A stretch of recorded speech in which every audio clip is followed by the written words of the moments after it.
Dr.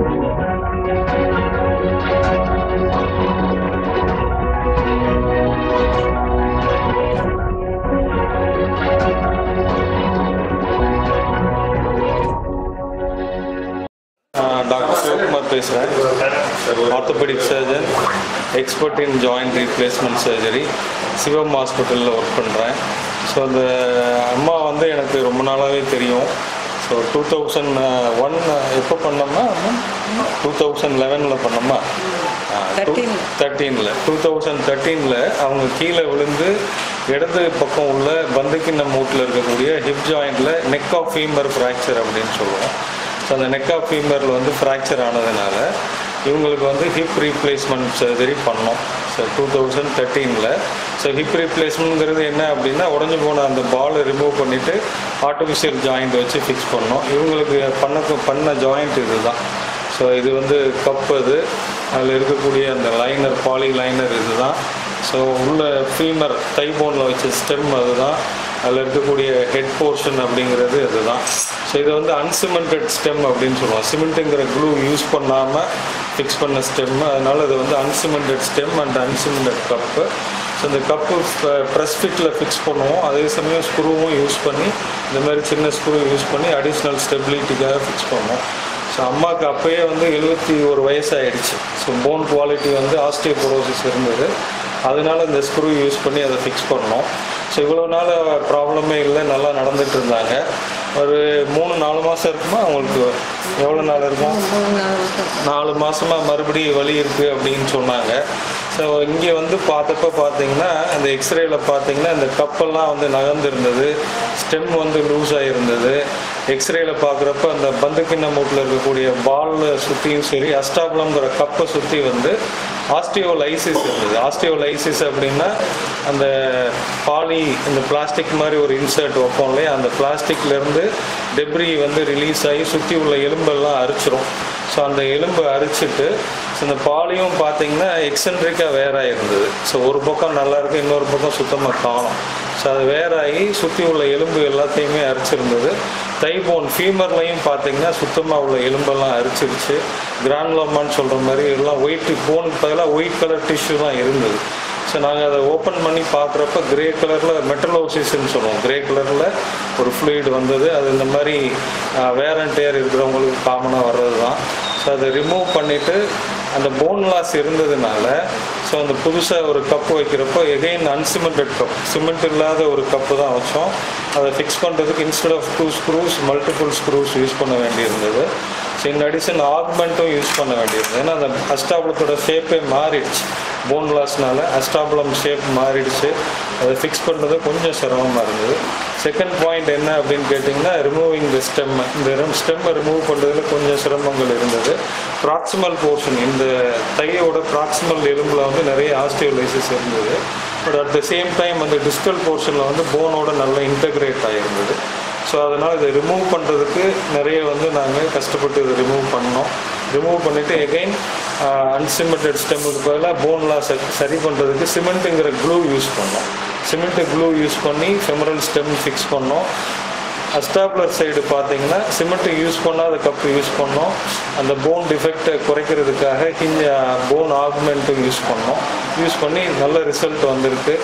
அம்மா வந்து நல்லா ரெக்கவரி ஆகிட்டுருக்காங்க, வலி இல்லாமல் இருக்காங்க. வாக்கிங் ட்ரைனிங்லாம் ஸ்டார்ட் பண்ணியிருக்காங்க. இப்போதைக்கு வந்து வாக்கர் வச்சு தான் நடக்கிறாங்க. ஏன்னா போன் லாஸ் இருக்கிறதுனால கொஞ்ச நாள் வாக்கர் வச்சு நடக்கும். ஒரு 3 வீக்ஸ்க்கு வந்து வாக்கர், கொஞ்சம் ரெக்கவரி ஆன பிறகு ஃபுல் வெயிட் பேரிங் பண்ணி எப்பயும் போல் நடக்க ஆரம்பிப்பாங்க. இப்போ தான் வர ஆரம்பிச்சிருக்கு ரிவிஷன் டோட்டல் ஹிப் அப்படிங்கிறது, இப்போ தான் வர ஆரம்பிச்சிருக்கு. பட் வெளிநாடுகள்லாம் பார்த்தீங்கன்னா 80-90 வயசுல கூட ரிவிஷன் ஹிப், ரிவிஷன் இதெல்லாம் பண்ணுறாங்க. ஏன்னா ஆக்டிவிட்டி லெவல் கூட இப்போ அம்மா பார்த்தீங்கன்னா ரொம்ப ஆக்டிவான ஒரு பர்சன். ஏன்னா என்கிட்ட ஆப்ரேட் பண்ணிவிட்டு 10 வருஷம் வரவே இல்லை. ஏன்னா அவ்வளோ பிஸியாக இருந்தாங்க, ஆக்டிவாக இருந்தாங்க, ஒன்றுமே அவங்களுக்கு கம்ப்ளைண்ட்டே இல்லை. சி ஹேட் அ பெயின்ங்கிறதுக்காக வந்தாங்க. வர்றப்போ இந்த மாதிரி ஒரு சினாரியோ இருந்ததுனால ரிவிஷன் பண்ண வேண்டியிருந்தது. இன்னும் நாளடைவில் போக போக இது இன்னும் அதிகமாக தான் செய்யும். யூரோப்பில் இருக்க மாதிரி, யூஎஸில் இருக்க மாதிரி ரிவிஷன் பண்ண போகிறது இன்சிடென்ட்ஸ் வந்து அதிகமாகிட்டு தான் போகும். 10 இயர்ஸ் தாங்கும் சார். ஃபஸ்ட் டைம் பண்ணுறது இப்போ 10 வருஷத்துலேருந்து 15 வருஷம் வரைக்கும் தாங்கும். இப்போ யூஸ்வலாக பார்த்தீங்கன்னா வயசானவங்களுக்கு வந்து ஆக்டிவிட்டி லெவல் வந்து கம்மியாக இருக்கும். பட் இவங்க வந்து எக்ஸப்ஷன், வெரி ஆக்டிவ் உமன். 70 வயசு அப்படின்னு நினச்சோம். பட் இன்னுமுமே அவங்க ஆக்டிவாக இருக்காங்க. 82 இயர்ஸில் ஸ்டில் வெரி ஆக்டிவ். இன்னும் வந்து நல்ல கோயில் போகணும், வெளியிலலாம் போகணும் அப்படின்னு ஆசைப்பட்றாங்க. ஸ்டில் சர்ஜரி முடிஞ்ச பிறகுமே இன்னும் ஆக்டிவாக இருப்பாங்க. ஸ்கில் அண்ட் டேலண்ட்டு தான். பிரைமரி சர்ஜரிக்கு தான் ரொபாட்டிக் வந்துருக்கு. தட் டூ இன் நீ joint, not in hip joint.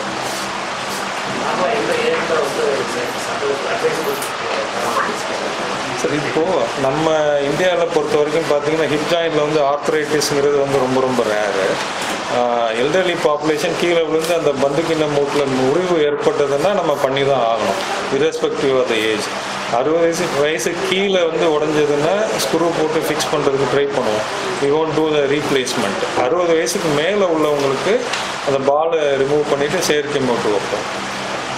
அதனால் usually hip replacement is done above the age of 60 years for fractures. But arthritis சிவியராக இருக்குன்னா இரஸ்பெக்டிவ் ஆஃப் த ஏஜ் வந்து பண்ணி தான் ஆகணும். 40 வயசு சிவியர் ஆர்த்ரைட்டிஸ் நடக்க முடியலைனாலும் அது பண்ணி தான் ஆகணும். நீ வந்து அஃபோர்டபுள் ஆயிடுச்சுங்க. பட் இந்த ரிவிஷன் இம்ப்ளான்ட்டுங்கிறது வந்து கொஞ்சம் காஸ்ட்லியராக தான் இருக்கு. இன்னும் நாட் ஓன்லி இன் இந்தியா, எல்லா ஊர்லேயும் இது காஸ்ட்லி தான். ஃபாலோஅப் வந்து பார்த்தீங்கன்னா இன்றைக்கி டிஸ்சார்ஜ் பண்ண போகிறோம். ஒரு 10 days கழிச்சு வந்து ஸ்டிச்சஸ் எடுத்துப்பாங்க. வீட்டுக்கும் நாங்கள் ஒரு ஃபிசியோதெரபிஸ்ட் அனுப்பிச்சி வச்சுருவோம். அவங்க ரெகுலராக வாக்கிங் ட்ரைனிங் இதெல்லாம் கொடுத்துட்ருப்பாங்க. எக்ஸசைஸும் பண்ண சொல்லுவாங்க. 10 days கழிஞ்சு ஸ்டிச்சஸ் எடுத்த பிறகு அவங்க குளிக்க ஆரம்பிச்சிடலாம். 3 weeksக்கு அப்புறம் வாக்கர் இல்லாமல் நடப்பாங்க. அது பிறகு வெளியில் போகிறது ரொட்டீன் ஒர்க்லாம் ஸ்டார்ட் பண்ணிடுவாங்க. ஏஜ் வைஸ் பார்த்தீங்கன்னா லக்கிலி வந்து அம்மா வந்து ஃபிட்டான பர்சன் அவங்க. ஸோ எக்கோலாம் பண்ணோம், பிளட் டெஸ்ட்லாம் பண்ணோம், எல்லா பாராமீட்டர்ஸும் வந்து நார்மலாக இருக்குது. ஸோ சர்ஜிக்கல் டிஃபிகல்ட்டிஸ் தானே ஒழிய ஜென்ரல் அனஸ்தீசியா கொடுக்குறப்ப உங்களுக்கு எந்த விதமான காம்ப்ளிகேஷனுமே வரலாம். சர்ஜிக்கல் பாயிண்ட் ஆஃப் வியூ வந்து இந்த ஸ்டெம்மை ரிமூவ் பண்ணுறது, dealing with the bone loss, அந்த போன் லாஸை வந்து சரி கட்டுறதுக்கு அது தகுந்த கப்பு யூஸ் பண்ணுறது, அந்த ஆகுமெண்ட் யூஸ் பண்ணுறது தான் டிஃபிகல்ட்டியாக இருக்குது. ஒரு 4 hours முடிச்சிட்டோங்க. வருங்க, ரீப்ளேஸ்மெண்ட் வந்து சிஎம் ஸ்கீமில் வரும், ரிவிஷனும் வரும். நான் வந்து டாக்டர் வி சிவகுமாருங்க, senior orthopaedic surgeon and joint replacement surgeon. என்னுடைய பேர் கிருஷ்ணமூர்த்தி. என்னுடைய ஒய்ஃபுக்கு தான் இப்போ ஆப்ரேஷன். 17 வருஷத்துக்கு முன்னாடி இது மாதிரி ஆகி ஆப்ரேஷன் பண்ணது. அப்போவே 2 இது இருந்தது. அது கொஞ்சம் காஸ்ட்லி ஆகிறது ஒன்று. இது எல்லாத்தையும் எனக்கு எக்ஸ்பிளைன் பண்ணார். அப்போவே எக்ஸ்பிளைன் பண்ணி இது போட்டால் இத்தனை வருஷம் வரும், இது போடுறது பெட்டருங்கிறது என்னுடைய ஒப்பீனியன் அப்படின்னார். அவர் சொன்ன பிரகாரம் பண்ணினோம். அப்போ இன்டர்மிஷனில் தான் அவரே வந்தார். இப்போது 10-12 வருஷமாக சௌகரியமாக இருந்தது. அப்புறம் இந்த ஹாஸ்பிட்டலுக்கு கை ஜாஸ்தியாக இருக்கிறதால இங்கே வந்தோம். This is the best hospital, I can proudly say. ஏன்னா இது மாதிரி ஹாஸ்பிட்டல் என்னுடைய அனுபவத்தில் வந்து நான் பார்த்ததே இல்லை. Well discipline hospital. டாக்டரை பொறுத்த மட்டும் வெரி கைண்டு. நான் கொஞ்சம் போர் அடிப்பேன் அவர்கிட்ட. கண்ணாமரான்னு சில கேள்வியெல்லாம் கேட்டால் எல்லாத்துக்கும் பொலைட்டாக பதில் சொல்லி அது ரொம்ப கஷ்டம் இருக்கும், கொஞ்சம் இரிட்டேட்டிவாக இருக்கும். எல்லாத்துக்கும் பொறுமையாக பதில் சொல்லி எல்லாம் பண்ணி ஆப்ரேஷனுக்கு முன்னாடி ப்ரிமினரி இது கார்டியாலஜிஸ்ட்லாம் அதை பார்த்து எல்லாத்தையும் எக்கோ டெஸ்ட்டு அது இது எல்லாம் பண்ணி என்னென்ன பண்ணணுமோ பண்ணி ஜாகிரதையாக பண்ணி, பிகாஸ் கொஞ்சம் வயசாகிட்டதுனால அவருக்கு நான் கொஞ்சம் பயந்தேன். கொஞ்சம் கூட பயப்பட வேண்டாம், 90 வயசு பீப்புளே நான் பண்ணியிருக்கேன், கொஞ்சம் கூட கவலை இல்லாமல் 100% பர்ஃபெக்டாக பண்ணித்தரேன்னு சொன்னார். தைரியமாக உடனே அங்கே அனுப்பிட்டேன். ஹாஸ்பிட்டலில் போய் ஆப்ரேஷன் நார்மலாக வந்து அடுத்த 2.5 hours ஆகும்னு சொன்னார். 4 மணி நேரம் ரொம்ப கஷ்டப்பட்டு எல்லாம் இது பண்ணி ஆப்ரேஷன் பண்ணி பிக்சர் எடுத்து எக்ஸ்பிளைன் பண்ணி இது பண்ணிக்கோங்கிறது சொல்லி அந்த இதையும் காமிச்சு. ஏன்னா சரி கொஞ்சம் நமக்கு பயமாக இருக்கும். சரி அதை வச்சாங்களா அது வேறு வயசு காரணத்தினால நமக்கு புத்தியெல்லாம் தோணும். உடனே அதை காமிச்சு என்னென்ன நமக்கு பயம் இல்லாமல் என்னென்ன பண்ணணுமோ அதை பண்ணி ரொம்ப அழகாக பண்ணி கொடுத்துருக்காரு. அதோடு அந்த ஆஸ்பத்திரி ரொம்ப ஆக்சுவலி பெஸ்ட் ஹாஸ்பிட்டல்னு ஏன் சொல்கிறேன்னா வெரி கம்ஃபர்டபுள். அவங்க இங்கே ஒர்க் பண்ணக்கூடிய ஸ்டாஃபும் சரி, செவிலியர்களும் சரி, அதுக்கப்புறம் ஆயாக்களும் சரி, கரெக்டாக நீங்கள் வந்து 5 மணிக்கு வந்து நேராக ரூமெல்லாம் க்ளீன் பண்ணி எல்லாம் பண்ணி ட்ரெஸ் எல்லாம் மாற்றி எப்போ கூப்பிட்டாலும் உடனே வருவாங்க. அந்த சிஸ்டர்ஸ் எல்லாம் வந்து டயத்துக்கு வந்து நமக்கு தெரியாது. அதான் நம்ம போய் ஒன்றுமே சொல்ல வேண்டாம். டாக்டர் சிஸ்டர் இதை கொஞ்சம் பண்ணுங்க அதை பண்ணுங்கன்னு சொல்ல வேண்டாம். கரெக்டாக வருவாங்க வந்து இன்ஜெக்ஷன் போடுறதாவது என்ன வந்தாலும் வரும். நான் இருக்கிறது மாடியில் அவங்க இருக்கிற ரூம் பக்கத்தில் ஒரு தூக்கம் வரலைன்னா உடனே டேப்லெட் கொடுக்குறது. நைட்டில் டாக்டர் வருவார், அவரும் பொறுமையாக எல்லாம் இது பண்ணுவார். அதுக்கப்புறம் எக்ஸசைஸ் பண்ணுறதுக்கு அவங்களும் வந்து காத்தாலும் ஒரு தடவை வருவாங்க, சாயந்தரம் வருவாங்க. கம்ஃபர்டபுளாக பண்ணுறதுக்கு எனக்கு ரொம்ப சந்தோஷமாகவும் இருக்குது. நான் இன்றைக்கி ரிலீவ் ஆகி வீட்டுக்கு போகிறேன். எல்லாருக்கும் என்ன சொல்கிறேன்னா, இந்த ஹாஸ்பிட்டல் அவ்வளோ இருக்குது. இன்னும் ஆதம்பாக்கத்தில் நான் இருக்கேன். வெளியில் இருக்கிறவங்களுக்கும் இந்த ஹாஸ்பிட்டலை பற்றி தெரியணும். இது இஸ் த பெஸ்ட் ஹாஸ்பிட்டல். என்னமோ நான் உங்களை இது பண்ணுறதுக்கோசரம் நான் சொல்லலை, உண்மையான சத்தியமான வார்த்தை. எல்லோரும் இதை வந்து யாருக்கு இந்த ப்ராப்ளம் இருக்கோ அல்ல மூட்டு வழியில் இருக்கிறவங்க கஷ்டப்படுறவங்களோ தைரியமாக வந்து இந்த ஆப்ரேஷன் இவர்கிட்ட பண்ணிக்கலாம். இவரும் வசதி, இங்கே இருக்கக்கூடிய ஸ்டாஃபும் வசதி. இந்த